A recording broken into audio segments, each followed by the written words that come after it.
Ok, Rev Tov à tout le monde. Comme on a déjà rapporté ce livre de Télim, vous a été offert, et Be'ezrat Hashem, qui soit une grande refoua shelema pour Chaya Bella, Bat Yuta Rachel, refoua shelema. Qui soit aussi une refoua shelema pour une personne chère à nous, et que je lui donne une bonne santé, qui préfère qu'on garde son nom, donc on ne dira pas son nom, mais que Kadosh Baruch lui donne refoua shelema. On trouve dans le livre de Tehillim, comme on va voir, qui a écrit les livres de Tehillim. C'est la première question. Qui c'est qui a écrit les livres de Tehillim? On va voir Rashi. Rashi, tout au début du livre de Tehillim, il pose cette question: qui a écrit Tehillim? Est-ce que c'est seulement David Ameller qui a écrit Tehillim? Qui a écrit? Rashi, au début de Tehillim, il dit: Ashrei Aish, heureux l'homme, Be'asara leshonot shel Zemer. Il dit Rashi, on va trouver 10 langages de Zemer. Que veut dire le mot Zemer? Alors Zemer, c'est pas seulement un chant, mais Zemer, si vous vous rappelez, on avait déjà appris dans des cours précédents que le mot Zemer vient aussi du mot couper, l'izmor. Il y a 10 langages pour pouvoir arriver à ce que notre prière, elle monte chez Akadosh Baruch Hu. Malheureusement, nous avons des malachim. Que ces malachim, ils empêchent notre prière de pouvoir monter à Dieu. Et David Ameller, il va se servir de 10 langages pour s'assurer que notre prière, elle monte chez Akadosh Baruch Hu. Vous vous rappelez, on avait appris ça au nom de Rabbi Yosef d'Iktalia, le Rav qui habitait en Espagne au XIIe siècle, fin du XIIe, début du XIIIe siècle. On avait parlé à propos de sa Rav avant Pessah. Et le Rav nous avait expliqué que David Amelech, il a écrit des Zmirot, Kedé lifnot derech letfila le'avod, que notre prière, elle monte chez Akadosh Baruch Hu, et que les malachim, parce que nos actions, elles sont pas correctes durant toute la journée, alors comment notre prière, elle peut arriver à Dieu? Pourtant, Kadosh Baruch Hu, il dit, Karov Hashem, il est proche, les Chol Koreav, Asher Yikra'uhu Behemet. Mais les malachim, ils laissent pas la prière monter. C'est une des raisons que vous devez savoir pourquoi il y a certaines prières qui sont en araméen. Entre autres, le Kaddish. Pourquoi le Kaddish est écrit en araméen? Yitgadal v'yitkadash Shem Meraba. C'est pas Shem Gadol, Shem Meraba. Be'alma, Di, Bera, Chirute. Tout cela, ce sont un langage en araméen. Quelle est la raison pourquoi on le dit en araméen? Tosfot nous dit, à cause que les malachim, ils veulent pas que la prière, elle monte. Mais pourtant, Akadosh Baruch Hu, il a promis qu'une prière en public, Akadosh Baruch Hu ne leur enverra jamais. C'est pour ça qu'on l'a dit en araméen, de façon à ce que les malachim ne peuvent pas écouter cette prière. Et comme ils ne peuvent pas écouter cette prière, alors automatiquement, Akadosh Baruch Hu doit lui-même écouter la tefila, et cette tefila, elle est exaucée. C'est une des raisons pourquoi on dit le Kaddish pour le deuil de quelqu'un, ou l'élévation de l'âme de quelqu'un, à cause qu'on veut s'assurer que Akadosh Baruch Hu lui-même, il écoute la prière, comme on a dit que les malachim n'écoutent pas, ils ne comprennent pas l'araméen. Donc on voit qu'il y a, si on pourrait dire, une guerre entre les malachim et le peuple juif, à savoir est-ce que la prière elle doit monter chez Dieu. Si on n'est pas méritant, alors la prière elle est bloquée. Et le Tehillim, il est la préparation à ce que notre prière elle monte. C'est pour ça que toujours, dans nos téphilotes, toujours on précède un verset de Tehillim avant de faire la tefila. Exemple, le matin, c'est quoi le Ikar de la tefila? C'est 2 choses. Kiryat Shema, c'est une mitzvah d'Eoreta, et Shemona Esre, la Hamida. Ce sont les 2 principales de la tefila. La mitzvah de Kiryat Shema, elle est une mitzvah pour les hommes, le lire le matin et le soir, une mitzvah obligatoire pour les femmes, puisqu'elle est une mitzvah qui dépend du temps. Alors les femmes sont exemptées de dire les mitzvot. C'est pas qu'elles ne doivent pas le dire, mais elles sont exemptées de dire les mitzvot qui dépendent du temps.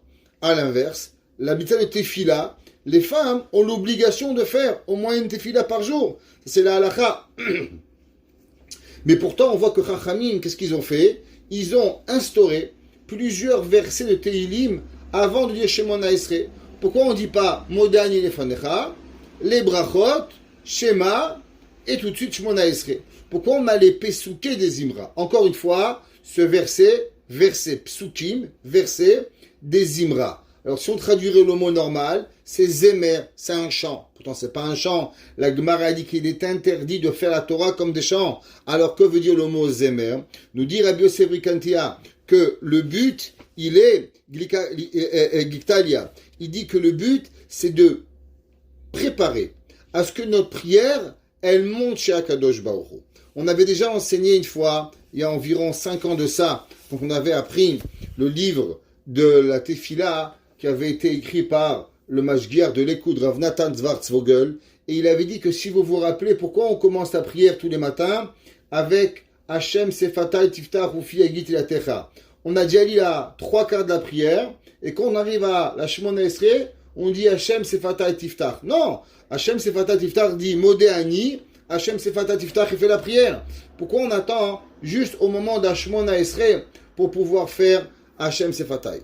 Et le Rav Nathan Zvartzvogel avait expliqué sur les dires de Rabbi Yosef Giktalia que en vérité, la Shemona Esrei, elle va avoir l'intensité dépendamment de comment nous, on va lire les Tehillim. C'est pour ça qu'à Mincha aussi, qu'est-ce qu'on fait avant Mincha? Ashreyosh vevetecha. Qu'est-ce qu'on fait avant de commencer Arvit? Shira Ma'alot. On lit des versets de Tehillim. Ces versets de Tehillim vont nous aider à ce que notre prière, elle va venir et elle va monter.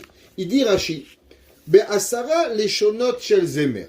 Il y a 10 langages. Vous savez que le chiffre 10, il est, qu'on pourrait dire, un chiffre qui est indétournable de la Torah. Be'asara ma'amarot nivra olam. Comme a dit la Mishnah, qu'Akadosh Baruch Hu, il a créé le monde avec 10 langages. Akadosh Baruch Hu, il a créé les 10 séphirotes. Akadosh Baruch Hu, il a créé tout ce que l'on voit dans le monde et toujours par 10. La Kedusha, par excellence, on avait des animaux. Le Maaser Behema devait être par 10. Pour faire un minyan, il faut 10. Toujours ce qu'on fait dans la Torah, il est par un principe de 10. 10, 10, 10, 10, 10. Le chiffre 10 fait partie intégrale de la vie de la Torah. Nous dit Rashi, de la même façon qu'Akadosh Baruch Hu il a créé le monde avec Asara Ma'amarot, de la même façon qu'Akadosh Baruch Hu il a créé les 10 sphères, Akadosh Baruch Hu il a créé Chochma Binadat, Chesed Gvura Tiferet, Netzach Od Yesod, Malchut. Par rapport à tout cela, David HaMelech, il va aussi créer des Tehillim avec 10 langages différents. On va affronter le mal, on va se renforcer dans le bien, comme on va voir que c'est la suite l'un de l'autre, aussi à travers ces 10 langages. Netzach, Lam Natseach, Rachidi, Benitsuach, comme on voit le mot Lam Natseach, Binginot, Mizmor, Shir. On voit Benigun, ouais, David HaMelech, il dit que des fois c'est un chant, Mizmor, des fois on dit Mizmor le David, des fois on dit Shir, Mizmor, Shir le Yom HaShabbat, des fois c'est un chant, Behalel, des fois la Tfila, elle s'appelle un Hallel, Alléluia, on voit que David HaMelech, il a employé le mot Hallel, Betfila, Tefila le David, ouais, Tefila le Chabakuk Hanavi, on voit qu'il y a des fois des prières, des Tehillim, qui vont employer par le mot prière, Bivracha, des fois on va voir que David HaMelech, il va employer le mot Bracha, Baruch Adonai Leolam, Amen ve Amen, Behoda'a. Des fois, Mizmor le Toda. David HaMelech va employer le mot Oda'a, remerciement, Be'ashre, avec le terme Ashre, Be'Halleluja, et aussi avec le mot Alléluia, louange à Kadosh Baruch Hu. Et il dit Rashi, pourquoi nous avons ces 10 langages? Ils sont par rapport aux 10 personnes qui ont composé Tehillim. Je sais que tout le monde pense que David HaMelech, c'est le seul qui a écrit Tehillim, mais pourtant il y a une grande question. Est-ce que David HaMelech, il a écrit le seul Tehillim? Ou David HaMelech a écrit qu'une partie de Tehillim? Ou David HaMelech, il a écrit tous les Tehillim, seulement pas tout le monde, il y a beaucoup d'autres personnes qui ont composé. il y a 3 avis dans les Rishonim. Il y a des Rishonim qui disent que David Amelech, il n'a ni écrit ni composé tous les Tehillim. Certains Tehillim David Amelech a écrit, certains, comme on va voir, d'autres personnages ont écrit les Tehillim. D'autres qui disent que David Amelech a écrit les Tehillim, mais David Amelech ne les a pas tous composés. Comme on va voir, Adam Arishon a composé certains Tehillim. Moshe Rabbeinu a écrit certains Tehillim. D'autres qui disent que non seulement David n'a pas écrit tous les Tehillim, non seulement il n'a pas tout composé les Tehillim, mais même il y a d'autres personnages après la mort de David Amelech, et que les Tehillim n'ont été finis que beaucoup plus tard dans le temps. Après, quand par exemple, on va voir Shlomo Amelech. Shlomo Amelech a écrit aussi certains versets de Tehillim. Comme on va voir qu'il y a d'autres personnages qui vont écrire David des Tehillim. Exemple, le Tehillim Anaharot Babel. Sham yashavnu gambachinu bezochenu et Zion. Quand est-ce que ce Tehillim a été écrit? Est-ce que ce Tehillim a été écrit par prophétie, par David Amelech en prévenance de la destruction du temple, ou bien il a été écrit beaucoup plus tard dans l'histoire du temps David Amelech? Il dit Rashi, Keneged Asara Bene Adam Shamru, par rapport aux 10 personnes qui l'ont dit. Rashi est de l'opinion que David Amelech, il a écrit tous les Tehillim, seulement qui c'est qui a dit tous les Tehillim, c'est pas certain que c'est David Amelech qui a dit les Tehillim. Entre autres, par exemple, on a le Hallel. Qui c'est qui a dit le Hallel? Qui c'est qui a écrit le Hallel? Est-ce que le Hallel, c'est les Juifs en Yetziat Mitzrayim? Est-ce que le Hallel a été composé beaucoup plus tard dans la Torah? À quel moment? Il dit dans Rashi, Adam, le premier qui a écrit les Tehillim, Adam Arishon. On sait que le premier Tehillim, Adam Arishon, qui a composé, est un des plus importants, Mizmor Shir Leyom HaShabbat. Quand est-ce que Adam Arishon, il a compris le moment du Shabbat? Au moment où il a fauté. Au moment où Adam Arishon, il a mangé le Etz Hadat. Au moment où Adam Arishon, il a compris où il est tombé de degré de sainteté. Et pourtant que le Shabbat, il est revenu.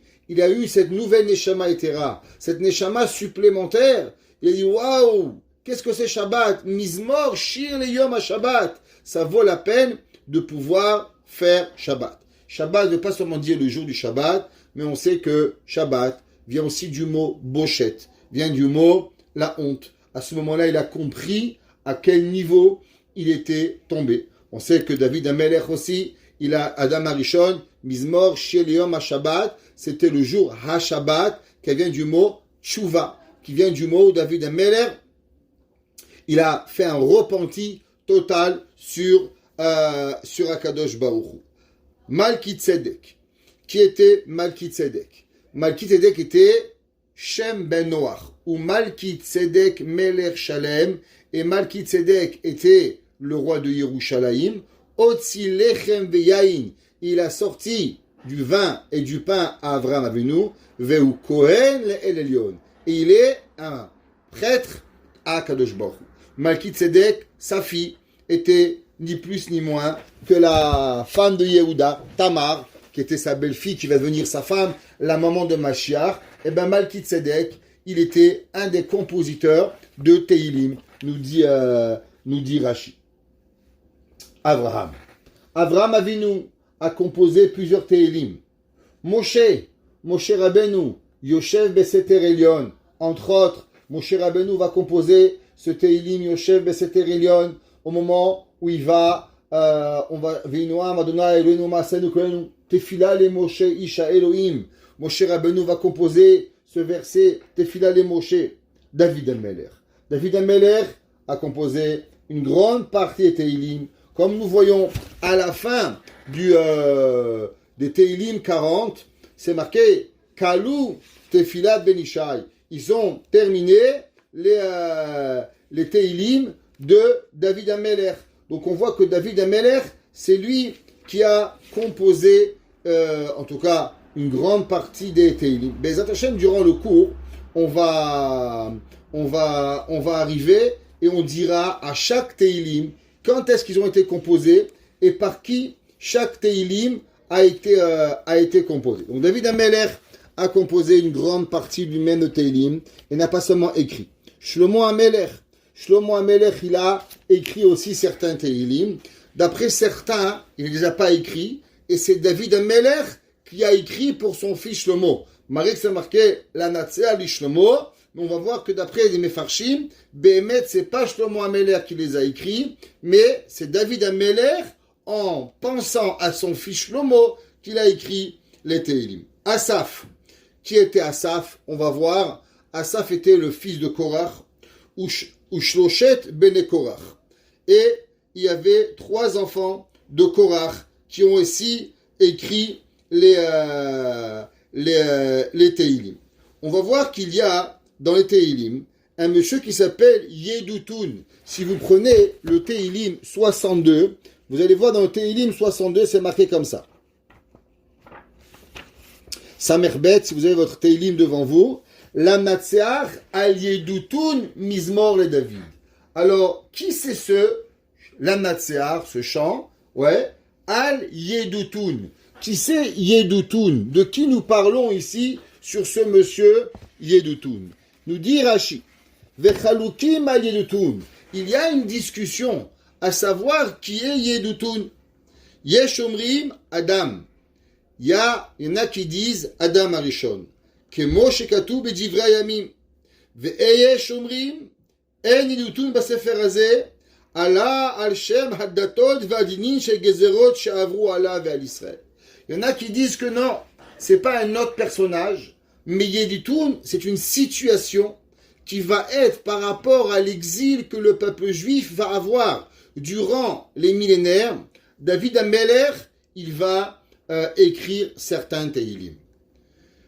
J'ai dit depuis le début que ce livre s'appelle Tehillim.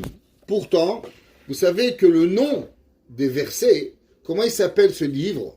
On va trouver 3 noms. Le plus commun, il s'appelle Tehillim. Comme ça, c'est marqué dans la Gemara, dans le Bavli. Vous savez qu'il y a 2 Talmuds. Talmud Bavli et Talmud Yerushalmi.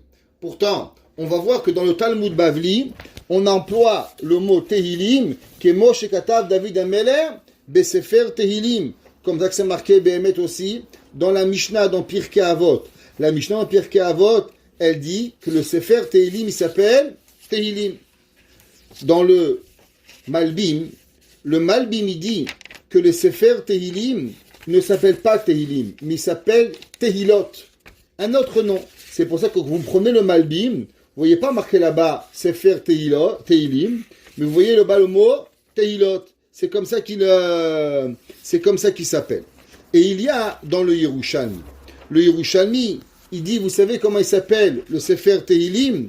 Il s'appelle Tilim. Intéressant. En hébreu, le mot Tilim veut dire des missiles. Et bien le Yerushalmi, il dit que le Sefer Tehillim s'appelle littéralement Tilim.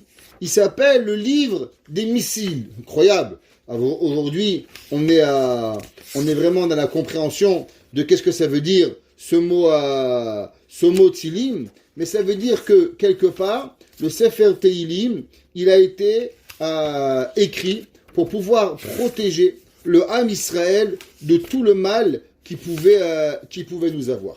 C'est marqué dans les Sfarim que chacun de nous, durant notre vie, nous cherchons des ségoulottes. On cherche des ségoulottes pour pouvoir devenir des meilleures personnes. Et pourtant, il n'existe pas une meilleure ségoula dans la vie que de pouvoir lire les Tehillim. Toute personne qui veut avoir une ségoula de n'importe quoi, la seule et unique façon de pouvoir y arriver, c'est seulement à cause d'arriver au Tehillim. Alors, d'abord, c'est quoi les Tehillim? Vous savez, le Tehillim, il commence avec un mot, Ashrei Ha'ish. Que veut dire Ashrei Ha'ish? Heureux l'homme. Pourtant, pourquoi on n'a pas dit Asher Ha'ish? Pourquoi on a dit le mot Ashrei? Le mot Ashrei, a priori, est un pluriel, n'est pas un singulier. Pourquoi qu'on a écrit le mot heureux, on n'a pas écrit le bonheur au singulier? On a écrit le mot bonheur au pluriel. Comme ça, Behemet demande la question, le Ibn Ezra, comme ça qu'il demande le Radak la question. Tous les commentateurs demandent pourquoi c'est marqué Ashrei Ha'ish. Pourquoi c'est pas marqué Asher Aish. Quelle est la raison pourquoi on a écrit le mot Ashré seulement à travers le pluriel? Le Radak, qui était un des grands commentateurs sur le Navi, il dit quelque chose d'extraordinaire. Et si vous voulez, on va prendre quelques secondes pour lire ce Radak. Une seconde, je vais voir si je peux vous trouver le commentaire du Radak. Il dit le Radak. Donnez-moi 2 secondes et on va essayer de vous trouver ça. Comme ça, vous allez pouvoir suivre avec... Nous dit le Radak. Ashrei Haish, heureux l'homme. Il dit Milat Ashrei, il est Olam Belashon Rabim. Il dit l'adjectif Ashrei ne s'écrit jamais au singulier. Il n'y a pas un homme Me'ushar, Ben Adam Me'ushar. Mais quand on dit le mot Ashrei en hébreu, le mot Ashrei va toujours être au pluriel, jamais au singulier. Veze Ata'am, ki lo yashru Adam batova achat shetim tsabo. Tu vas jamais trouver l'homme heureux avec une seule chose. Il dit le Radak, tu connais toi un homme qui dit moi, j'ai une femme, tout va bien. J'ai un enfant, tout va bien. Je respire, tout va bien. Ça n'existe pas. Il mange, il veut du vin. Il veut du vin, il veut du whisky. Il veut du whisky, il veut un travail. Il veut un travail, il veut une voiture. Il veut une voiture, il veut une Mercedes. Mercedes, il veut une deuxième. Un homme, il n'arrête jamais. Le bonheur de l'humain n'existe jamais, dit le Radak, avec un seul bonheur. O be'atzlacha, asher tizameno. Même si l'homme, il va être matzliach, il va avoir du succès avec ce qui va arriver.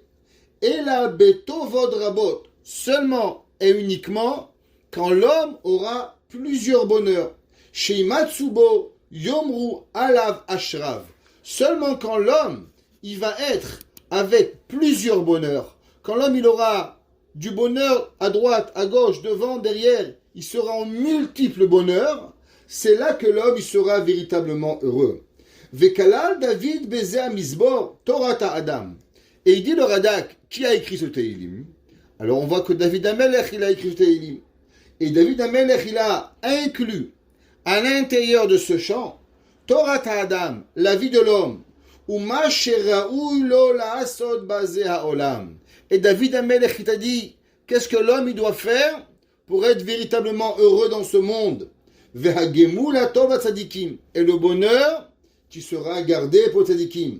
Et malheureusement, l'inverse pour les mécréants. Il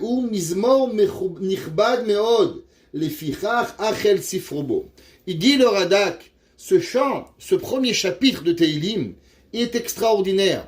Et vu qu'il est extraordinaire, à cause qu'il va parler de toute la vie de l'homme, quel est le but de l'homme dans le monde, c'est pour ça que David Amelech, il a commencé Teilim à travers ce chapitre. Qu'est-ce qu'il écrit ce chapitre? On va le lire, si vous voulez bien, et on va le traduire. Ashrei Haish, heureux, au pluriel, l'homme.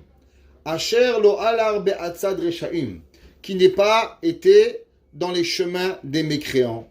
Ou bederer chataim lo amad, et dans les chemins des fauteurs, il s'est pas tenu.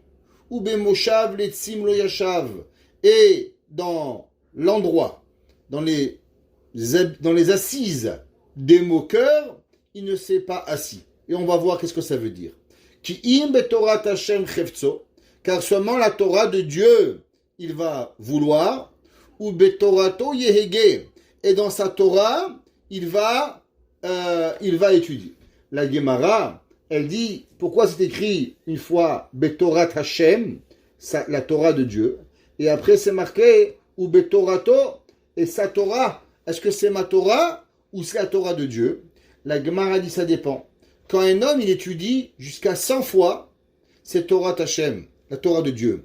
Quand toi tu vas étudier 101 fois, alors ça s'appelle Torato. Quelle est la différence? La Gemara dit, vous savez que l'ange du mal, il s'appelle Samechmem. Samechmem Aleph Lamed. Ouais. Alors, c'est une des raisons que je vous ai déjà dit souvent, de faire très attention, de ne jamais appeler personne Sam. Pourquoi on n'appelle pas les gens Sam?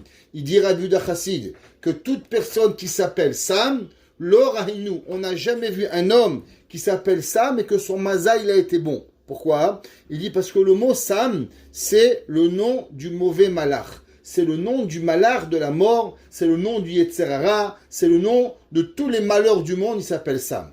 Maintenant, ce malach Sam, c'est quoi sa valeur numérique? Sa valeur numérique, c'est sa mère 60, même 40. En tout, ça fait 100. Il dit, vous savez, que jusqu'à combien de fois dans l'étude, il a le pouvoir de vous faire oublier, de vous faire des trucs, le malach, le mauvais malach, jusqu'à 100 fois. Après 100 une fois, et ben là, le mauvais malach, il n'a plus aucun pouvoir. C'est pour ça que qui c'est qui prend la place? Michael. Michael, la valeur numérique, 101. Michael, il est un de plus que le Samech Mem. C'est pour ça que le Samech Mem, il a une façon de pouvoir nous embêter jusqu'à 100 fois. 101 fois, alors ceux qui ont suivi le cours déjà 100 fois, ils n'ont plus peur du Yetzer Hara. Au bout du 101e fois, au bout du 101e fois, le cours c'est fini, on peut avancer. On aurait dû le verset Ubetorato Yehege Yomam Balayla. Et sa Torah, il va étudier. Juste que vous sachiez, quelqu'un qui m'a écrit que son frère s'appelle Shlomo et elle l'appelle Sam. Sachez que Rabbi Yehuda Chassid, il dit c'est tellement grave d'appeler quelqu'un Sam qu'on n'appelle jamais personne Shlomo. Il dit il faut jamais appeler personne Shlomo parce que souvent ni Shlomo ni Shmuel, les gens ils appellent ça Samuel, Sam, Salomon, ça finit et après ça crée des mauvaises choses. Atke Dekar, le Rabbi Yehuda Chassid il dit qu'il faut faire attention à ne pas appeler les gens Sam. En tout cas, on ne va pas ceux qui s'appellent, il faut lui souhaiter que le bien Bat Hashem qu'il a. Et celui qui s'appelle Shlomo, faites attention, appelez-le Shlomo, Shmuel, n'appelez plus Sam, et vous lui changerez son mazal dans le positif. Alors il dit, Ubet Torato Yehegem, Yomam Valayla. Et l'homme, il doit étudier la Torah jour et nuit. Ubet Torato, sa Torah Yehege. Qu'est-ce que ça veut dire? Il va nous dire, Chachamim, comment on sait si un homme, c'est sa Torah ou c'est la Torah du bon Dieu? Vous savez, quelqu'un, il dort la nuit. Avant de dormir, il ferme la porte. Avant de dormir, il s'assure que tous ses enfants, ils sont bien. Pourquoi? Parce que c'est pas parce que tu dors que tu es en train d'oublier tes responsabilités. Un homme, même quand il dort, il assure que l'argent, elle est bien fermée, la voiture, elle est bien fermée. Pourquoi? Parce que c'est pas parce que je dors que les voleurs, eux aussi, ils dorment. Il faut s'assurer de faire tout correctement. Dis le verset au Betorato, Yehege.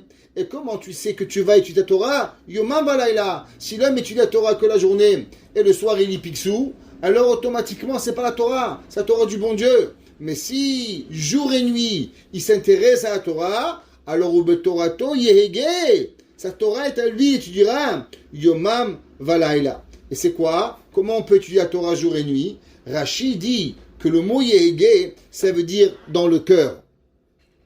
Comme le verset, il dit Vehegion libi, libecha ema, que l'homme, il doit, dans sa tête, avant de dormir, on pense à la Torah. Mon rave, avant de dormir, il met un cours de Torah. Pourquoi? Pour s'endormir avec la Torah. Au betorato, yehegeyomam balayla. Veaya ke shatul al palgemaim, et il sera comme un arbre qui est au bord de l'eau. Asher pirio yiten beito, alors ses fruits, ils viendront au bon moment, à cause que l'arbre qui est à côté d'une rivière, il n'a pas besoin d'attendre est-ce qu'il va pleuvoir ou pas. Il va tirer tout de suite l'eau de sa rivière, ve'ale ou lo yibol, ouais, et même il n'aura pas des résidus. Et Rachidi afilu absolet shebo les tzorechi chez yechaten chez tamidei chachamim les tzorechi vetzicha limud. Et il a dit que quoi? Qu'on sait que même le langage Rachidi sichatan chez tamidei chachamim, même on pourrait dire les blagues de nos chachamim, eh bien il y a quelque chose de quoi apprendre. Il n'y a pas des blagues chez les rabbins. De tout, on peut apprendre. De chaque mot. La Gemara a dit afilu sichatan chez tamidei chachamim. Il y a de quoi apprendre. Ve'aleu lo yibol, ve'chol asher yaseh yatzliach. David Amelech, il promet, tout celui qui veut avoir la réussite, c'est de ne pas fauter. La réussite, c'est de ne pas se mettre avec les mécréants. La réussite, c'est de ne pas se trouver dans une place où il y a des gens des moqueurs. Les moqueurs sont les pires des choses. Vous savez, le Ramchal, encore une fois, notre cher Messilat Yesharim, Le Messiah Tesharim, il demande la question. Et il dit, vous savez, il y avait un homme qui s'appelait Moshe Rabbeinu. Moshe Rabbeinu, il est monté au ciel. Moshe Rabbeinu, il a parlé à Dieu. Moshe Rabbeinu, il a descendu l'étape de la loi. On a fauté. Moshe Rabbeinu a demandé pardon à Dieu 40 jours. Sans manger, sans boire, sans dormir. Il va redescendre une deuxième fois. Il va remonter une troisième fois avec une nouvelle table de la loi. Et il va dire à Kadosh Baruch Hu, Salarti Kidvarecha, je t'ai pardonné. Et quelques temps après, il y a un homme, il s'appelle Korach. Korach, il va dire, Moshe, c'est un menteur. Aaron, c'est un menteur. Et là, le Ramcha, il dit, je ne comprends pas. Comment c'est possible qu'un homme, il a pu tourner la tête à 250 Talmidei Chachamim, 250 rabbins, 250 personnes qui étaient Kéroué Haïda, les meilleurs du peuple juif, et leur faire croire que Moshe Rabbeinu était un bandit. Je vous demande une question. Si quelqu'un vient vous voir et dit, vous savez, j'ai vu Mechila, j'ai vu Baba Saleh, il était en train de jouer au casino. Même si vous le jure, vous n'allez pas croire. Baba Saleh joue au casino, mais tu m'as pris pourquoi? J'ai jamais connu Baba Saleh, mais je peux vous promettre que je ne vais pas y croire. J'ai pas besoin, vous savez le Baal Shem Tov, eh ben il jouait au snooker, il jouait au ki. Tu vas même pas l'écouter. Et tu l'as jamais vu. Imagine-toi Boréola, Moshe Rabbeinu. Est-ce que tu peux croire que Moshe Rabbeinu, il n'était pas émette? Comment c'est possible que on peut arriver à cette notion de dire que Moshe Rabbeinu, il est un menteur? Et il dit le Ramchal, il y a une seule chose, c'est la letzanout, c'est la moquerie. Il est la moquerie. Celui qui se moque, alors avec la moquerie, on peut tout faire. Celui qui se moque de quelqu'un, on peut prendre Moshe Rabbeinu et doucement, on peut le ridiculiser la plus grande des façons qui puisse exister. Il dit le Ramchal, qu'est-ce qu'il a fait Korach, il a pris un talit katan et il a demandé à Moshe Rabbeinu, le talit katan était tout bleu, est-ce qu'on doit mettre des tzitzit bleus? Il a dit bien sûr, il dit je comprends pas. Si déjà un talit katan il est blanc et avec un fil bleu, tu exemptes au talit katan. Est-ce qu'un talit qui est tout bleu, tu dois encore mettre des tzitzit? Et comme ça qu'il passait dans tout le peuple juif, il se moquait de Moshe Rabbeinu toute la nuit. Et en une nuit, il est arrivé à transformer le peuple des gens qui étaient minimes, qui croyaient en Dieu, à devenir des gens des plus grands moqueurs et de dire que Moshe Rabbeinu c'est un menteur. Rabbi Nachman de Breslev, il a dit un jour, qu'est-ce que les gens ils pourront dire sur moi? Ni je vole, ni je mens, ni je fais des folies, ni je me drogue, ni je bois, rien. Rabbi Nachman il se levait au milieu de la nuit, il faisait Tikkun Chatzot, Tfilah Hanetz, ni il mangeait, ni il buvait. Alors pourquoi est-ce qu'on pouvait le reprocher? Il dit rien, mais sachez qu'on va me détruire. À travers quoi? À travers la moquerie. La moquerie, elle est une garantie pour la personne de pouvoir détruire tout ce qui est possible de pouvoir détruire. Vous voulez vous moquer de quelqu'un, alors juste rigolez de lui. Et en le rigolant, vous allez vous le détruire. La Gemara, elle nous dit que les tsanutachat docha me'at ochachot. Une moquerie peut repousser sans morale, sans reproche. Un homme, un rave, il peut venir, il peut vous parler. On est là, on fait un chiour, et à la fin, il y a un, il fait un joke, et c'est fini. De quoi les gens ils vont se rappeler? Du joke. Ils vont pas se rappeler du chiour du rave. Pourquoi? Parce que Ashri Aish, Asher lo ala betzad reshaim,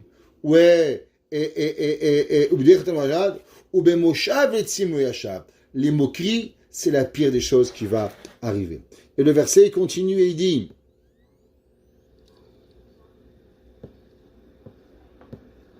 Loken hareshaim, le tzaddik, il va garantir lui, tout ce qu'il va faire, eh ben il va réussir.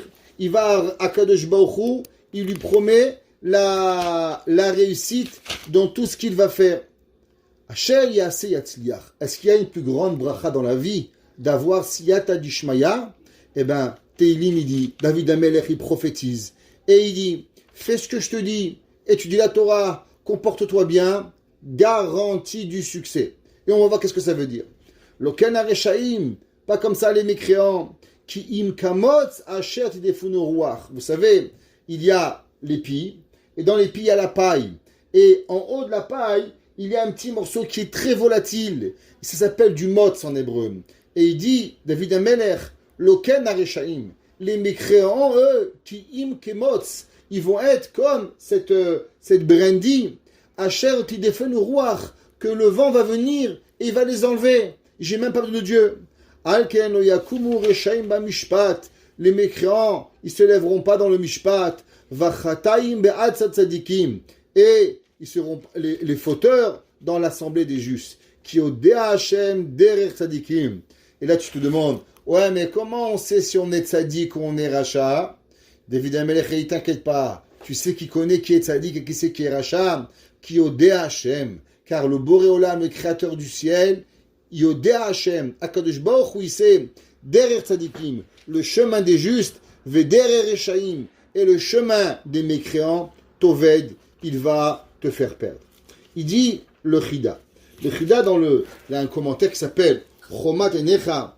Il dit qu'est-ce que ça veut dire Ashre Aish, heureux l'homme. Il dit qu'est-ce que ça veut dire Ashre Aish? Pourquoi l'homme il doit être heureux? Et il dit, vous savez, on avait déjà parlé que au nom du Zohar, du Tikkun HaZohar, ouais, le Tikkun HaZohar, c'est l'essence de la Kabbale qui a été écrit par Rabbi Shimon Bar Yochai. Et cette essence de Zohar a été écrite sur un mot, sur le mot Bereshit. Que le mot Bereshit, il est le début de tout. Il y a là-bas des centaines d'explications, une plus belle que l'autre. Et il dit, rappelez-vous toujours celle-là, qui est à mes yeux une des plus belles. Et il dit, que veut dire le mot Bereshit? Vous savez que dans la vie, il y a ce qui est juste et ce qui est injuste. Quand on crée des règles, casser les règles, c'est l'injustice. Et pour pouvoir casser les règles, généralement, il faut conditionner ce que vous voulez faire avant de créer les règles. Sinon, eh ben, c'est une injustice. Exemple, si tout le monde fait A et vous faites B, ben, c'est pas juste. Mais si avant, vous avez déjà décidé, exemple, une femme, normalement, elle est en charge de la maison, elle cuisine, s'occupe. Non, si une femme, elle dit rien à son mari, ben son mari va s'attendre, que c'est normal que lui, il va travailler, il va donner l'argent, il va la gâter, et elle va cuisiner. Une femme qui ne dit rien, c'est facto, c'est comme ça. Maintenant, la Gemara a dit qu'une femme peut faire une condition à son mari au préalablement, je ne veux pas travailler, je veux faire aucun travail. La Gemara a dit, ok, le mari aussi, il peut avoir certaines conditions, tu veux pas travailler, il n'y a pas de problème, alors tu recevras pas d'argent, je te nourrirai pas, tu devras travailler. C'est des accords communs entre un homme et une femme qui peuvent se faire l'un envers l'autre. Ce qu'on appelle des contrats de mariage. Je te donne A, tu me donnes B, je te fais C, tu me donnes D, et ainsi de suite. Mais pour cela, il faut avoir un contrat préalable au mariage. Le Zohar, il dit, mais vous savez, le monde, c'est un monde de justice. Ça veut dire quoi? Tu passes un feu rouge. Le feu rouge, tu passes. Il faut payer le ticket. Tu vas chez le juge, tu dis, monsieur le juge, j'ai passé le feu rouge. Mais je vous promets, je suis un bon garçon. À partir de maintenant, je ne vais plus recommencer. Il dit, c'est bien, monsieur. Mais vous savez, je vais m'assurer que vous allez faire exactement ce que vous allez dire. Et que vous n'allez jamais recommencer. Il dit comment? Il dit, en prenant un ticket de $180 et en payant 3 points, et en payant un permis $100 de plus, et en ayant une augmentation de votre assurance, là, je vous garantis, vous n'allez plus recommencer. Il dit, mais monsieur le juge, je vous promets. Il dit, oui, moi je te promets aussi qu'avec l'amende, tu vas plus recommencer. Si c'est comme ça, comment la teshuva, elle marche? Comment la teshuva, elle fonctionne? On fait un péché, on demande pardon à Dieu, on recommence. C'est pas juste. Il dit le Zohar, tu as raison. La teshuva, elle a précédé la création du monde. La teshuva, elle est quelque chose qui est précédente à la création du monde. C'est pour ça que le mot Bereshit veut dire Barishona, Ra'a, Elohim, chez Israël, Ya'asu Teshuva. Avant même de dire le mot bara, création, Dieu il a créé une condition au préalable dans la création du monde. Avant de dire le mot bara, création, je vais te dire quelque chose. Qu'est-ce que je vais te dire? Que pour pouvoir créer le monde, il faut avoir déjà créé une condition préalable qui s'appelle comment? Teshuva. Barishona, Ra'a, Elohim, chez Israël, Yasu Teshuva. La Teshuva, elle est préalable à la création du monde. Et elle est une condition sine qua non à la création. S'il n'y a pas de Teshuva, il n'y a pas de création. Si c'est comme cela, le Chida, on sait que Teilim, il est véritablement la création du monde. À cause qu'on va devenir une nouvelle personne. Grâce au Teilim, on va se créer, comme on va le voir dans 2 minutes. Qu'est-ce que ça veut dire, le Teilim? Et il dit le Chida. Il dit, que veut dire le mot Ashre Aish? Heureux l'homme. Il dit, le mot Ashre Aish sont véritablement des Rash et Tevot. Ce sont des codes pour comprendre quelque chose. Alors, Ashrei, c'est Aleph, Shin, Resh, Yud. Ouais, vous l'avez ici. Pour ceux qui voient. Ashrei, Aleph, Shin, Resh, Yud. He, Aleph, Yud, Shin. Il dit que veut dire le mot Ashrei. Aleph, Im, Shin, Shagag, Resh, Rachamim, Yud, Yevakesh. Qu'est-ce que ça veut dire? Im, Shagag, Rachamim, Yevakesh. Si un homme, il a fauté, qu'est-ce que tu vas faire? Qu'est-ce que l'homme, il fait s'il faute? Tu vas juste dire, ah, c'est fini, Mektob. Je vais prendre le Gainam. Chal Shalom. Il dit, Im, Shagag. Si l'homme, il a fauté, Rachamim, Yevakesh. Que l'homme, il demande pardon à Kadosh Baruch Hu. Que veut dire Ha'ish? Hashem Elokim Islach Gagato. Et Hashem, Rahamim. Aleph Elokim. Non seulement la miséricorde, mais même la Gevura. Même la Mida d'être strict. Islach, elle pardonnera Shgagato, sa faute. Ça veut dire que l'homme, pourquoi l'homme il est heureux? Pourquoi l'homme il est heureux, dit le Chida? Tu sais pourquoi tu es heureux? À cause que véritablement l'homme, il doit savoir que même si l'homme il a fauté, im shagag, si tu as fauté, rahamim yevakesh, n'oublie pas de demander pardon. Et qu'est-ce que tu penses qui va t'arriver quand tu demandes pardon? Hashem Elokim, alors Akadosh Baruch Hu, la midat rahamim, la miséricorde, la midat din, la rigueur, yislach gagato, et ben Akadosh Baruch Hu, il va te pardonner ta faute. Comme ça qu'il nous enseigne le Chida. Qu'est-ce que ça veut dire, ce principe de lo amad ou bemoshav letzim lo yashav? Qu'est-ce que ça veut dire de ne pas être assis dans un endroit de moqueur? C'est quoi de ne pas être assis dans un endroit de moqueur? C'est marqué dans les Sfarim. Les chol adam yesh bet hamikdash prati mishelo. Vous savez que le temple, c'est utopique de croire que le temple, c'est à Jérusalem. La Torah, elle t'apprend dans la paracha de Teruma, ve'asuni mikdash ve'shachanti betocham.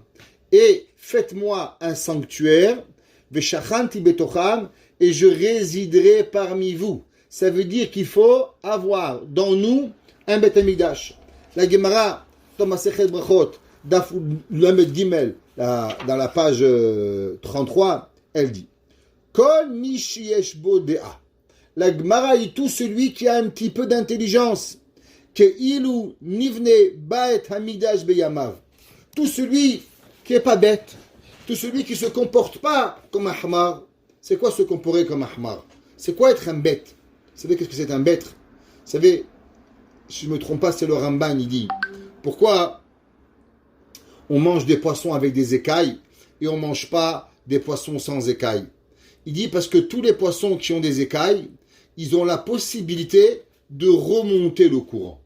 Tout le monde, l'océan, les rivières, elles avancent et les poissons sans écailles doivent suivre le courant. Les poissons à écailles sont capables de remonter le courant. Regardez les saumons, ils remontent les rivières et les marais pour arriver et pondre leurs œufs à l'endroit où ils sont nés. Qu'est-ce que ça veut dire?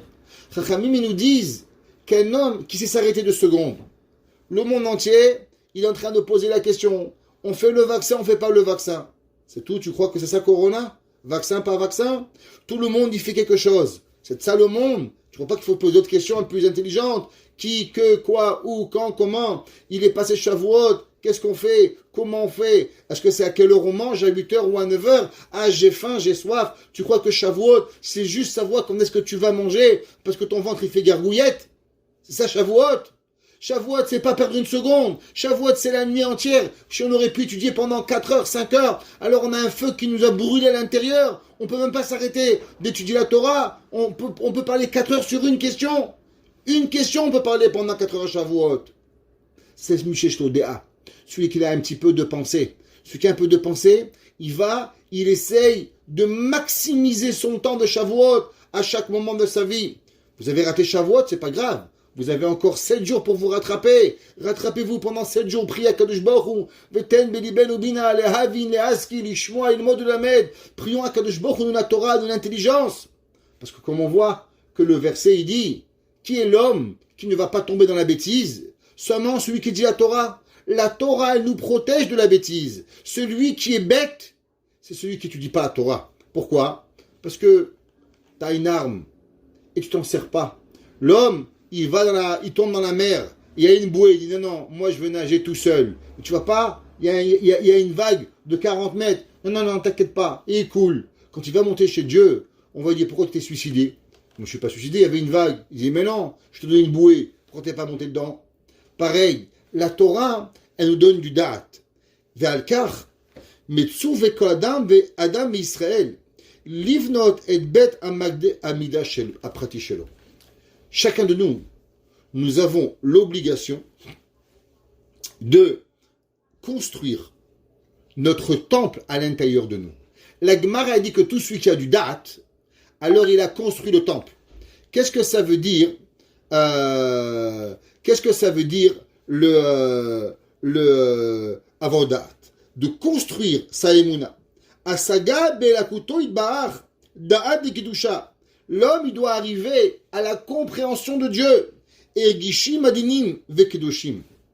Il y a des gens, ils mangent, c'est honteux. Il y a des gens, ils boivent, c'est honteux. Il y a des gens, ils parlent, c'est honteux. Il y a des gens où Bichlal être à côté de eux, c'est la pire des choses qui peut arriver. C'est marqué dans le Midrash. Le Midrash, il dit, dans Tana de Beliaou. Tana de Beliaou, c'est Eliaou, un avis qu'il a écrit. Et il dit, qu'est-ce que ça veut dire?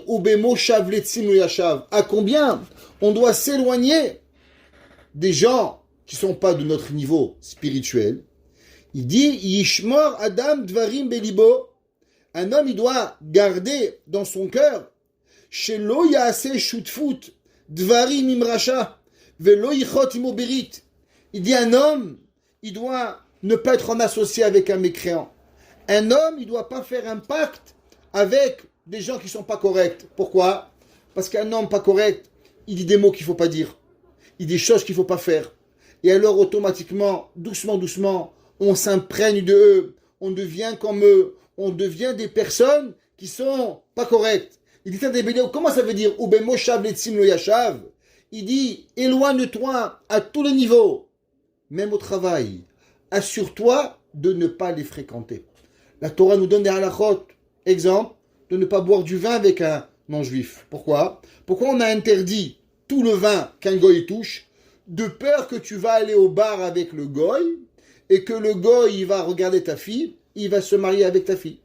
De peur que le goy il va avoir une fille, tu vas avoir sa fille, tu vas te marier avec elle. Attends, tu rigoles ou quoi? Je vais boire un pot avec mon copain Jean-François et Jean-François il va marier ma fille. T'as pas un peu pété les plombs? Non. La Torah, ça s'appelle du da'at. La Torah te dit que quand tu es avec le mécréant, alors automatiquement tu apprends. Et l'homme, il doit avoir des ergeshim adinim. L'homme, il doit avoir des sensations qui sont douces, qui sont bien, qui sont correctement. Comment c'est marqué? Nasa aide kol peula shel asetov. Et comment on devient une bonne personne? Vous savez comment on devient une bonne personne? En faisant chaque jour, chaque moment, des actions positives à travers la prière et encore une prière. Un imoud la Torah. Il dit David Ameler, Ube Moshav et Tzim lo Yashav. Alors qu'est-ce que tu fais? Eh ben, Ki Metorat Hashem Chefzo, Ube Torato Yegeyom Balayla. Si tu veux t'éloigner, si tu veux créer ton Beth Amikdash, tu veux devenir une autre personne, eh ben, fais ce qui est possible. Ou Kemoken.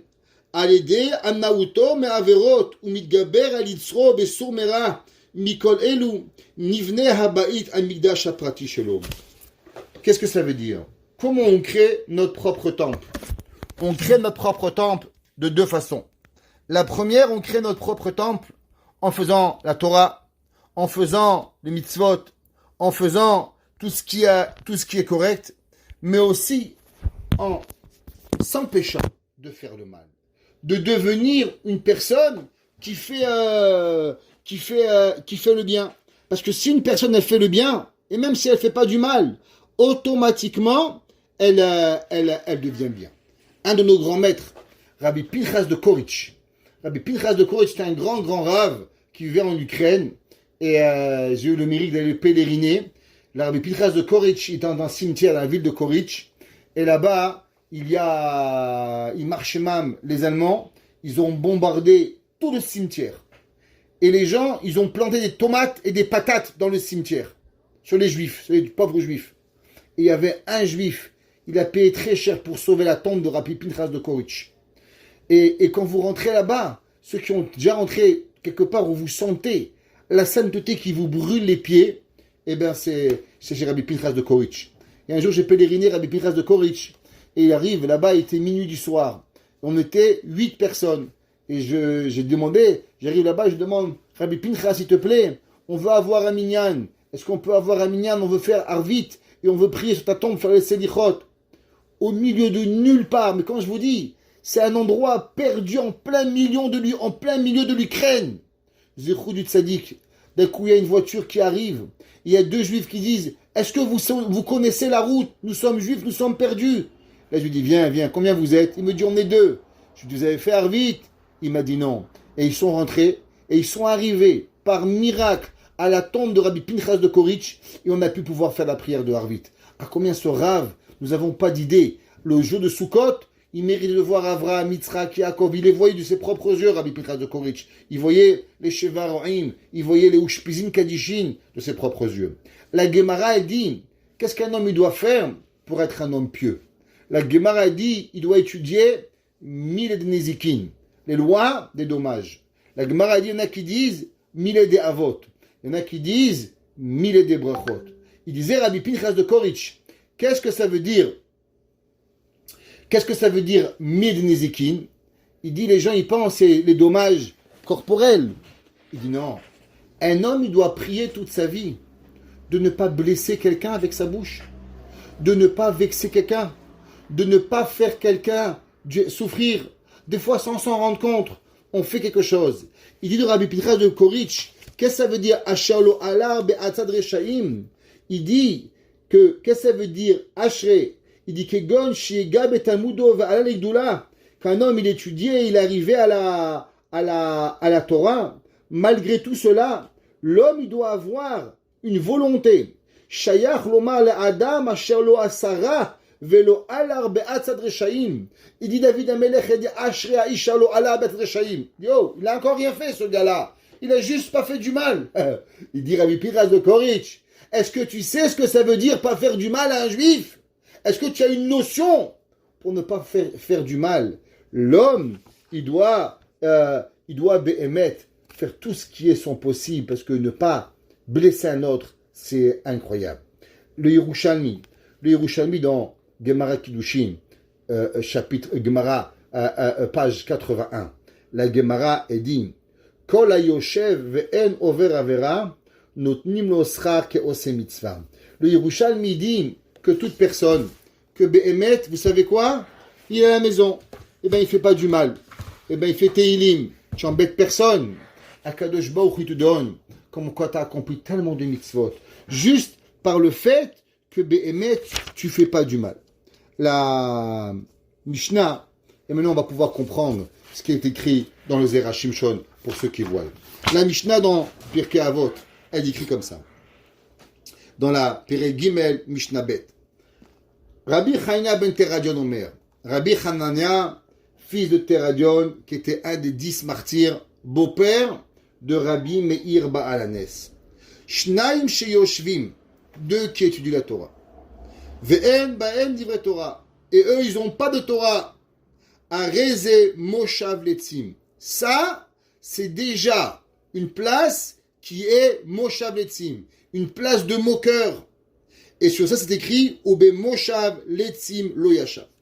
Il dit, Rabbi Hanania ben Teradion, être 2 amis, en train de parler, en train de ne pas étudier la Torah, c'est déjà des moshav letzim. Alors, on prend dans le Zera Shimshon, et il est écrit comme ça. Mishnah Rabbi Hanania ben Teradion, Shnaim sheyoshvim, deuxième paragraphe, Ve'en benehem divrei Torah. Et il n'y a pas de Torah.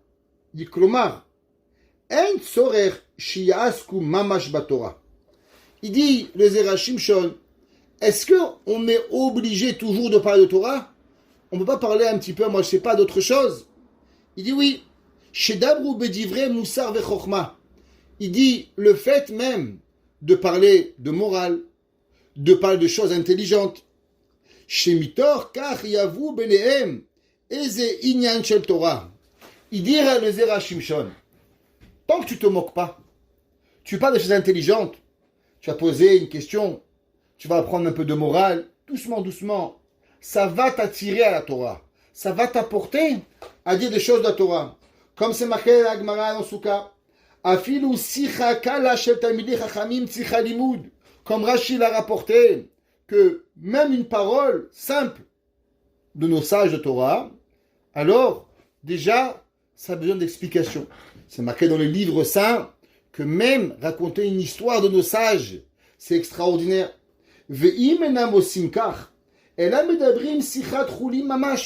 Et dit, si on parle du beau temps, on parle des nouvelles, alors qu'est-ce qu'a dit le Premier ministre? Il y a le curfew, il n'y a pas le curfew. En quoi ça te change? Le cours est toujours à 9h. Ça va te changer quoi qu'il y a? En quoi ça va te changer quelque chose? Est-ce que X, Y, Z, c'est pas ton problème? Travaille pas dans les médias, non? À quoi ça t'arrive? Il dit les Zera Shimshon, à combien on doit faire attention à notre bouche, de pas faire attention de ne pas parler de choses vaines. La Gemara dit Vedi Barta Bam, Bam, tu parleras de Torah et pas d'autre chose. Notre bouche, elle doit faire attention. Vediek Lomar Moshav Etzim. Il dit qu'est-ce que ça veut dire? Une place de moqueur. Il dit les fichiers à Moshav, Shoudomé letzlalim et letzim, aval emenam letzim mamash. Il dit même, c'est une place qui ressemble à des moqueurs. Mais il n'y a pas là-bas des moqueurs. Et il ramène du Pesouk ou Bemoshav letzim. Amar shelo alar be'atzad reshaim shelo chata kamohem. Et il dit, comme les fauteurs qui sont pas dans les conseils des fauteurs. Ve'od ou beder chataim. Afilu shogeg lo chata, même s'il n'a pas fauté.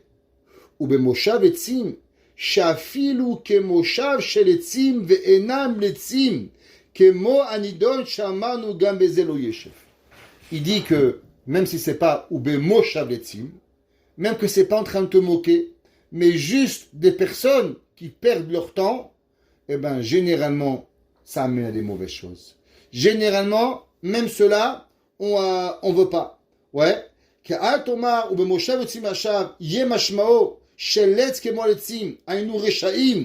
que dès c'est écrit au début,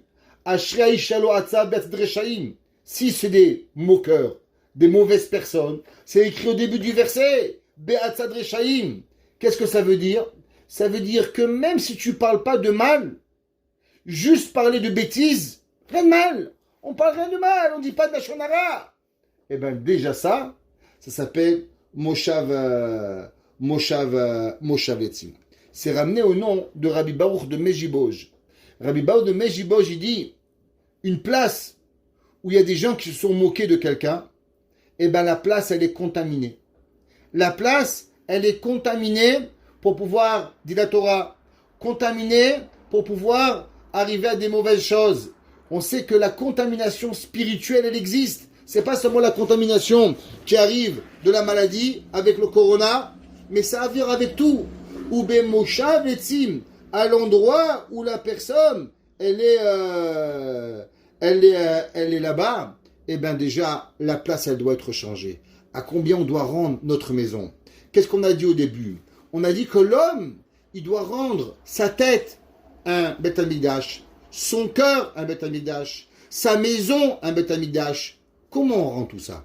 Comment une personne, elle ne va pas dans les chemins des mécréants, elle ne va pas dans le chemin des fauteurs, elle ne se tient pas même avec dans l'emplacement des moqueurs. Eh bien, tout cela, mesdames et messieurs, quand la personne, il parle de Torah, quand la personne, il se transforme, quand il devient Kulo Kodesh, comme on a dit, que même ses envies, sa façon de parler, son raffinement, il devient quelque chose de kadosh, alors automatiquement, quoi qu'il arrive, eh ben, il devient, une meilleure personne. On a dit au départ, c'est marqué Torah Hashem et Torato.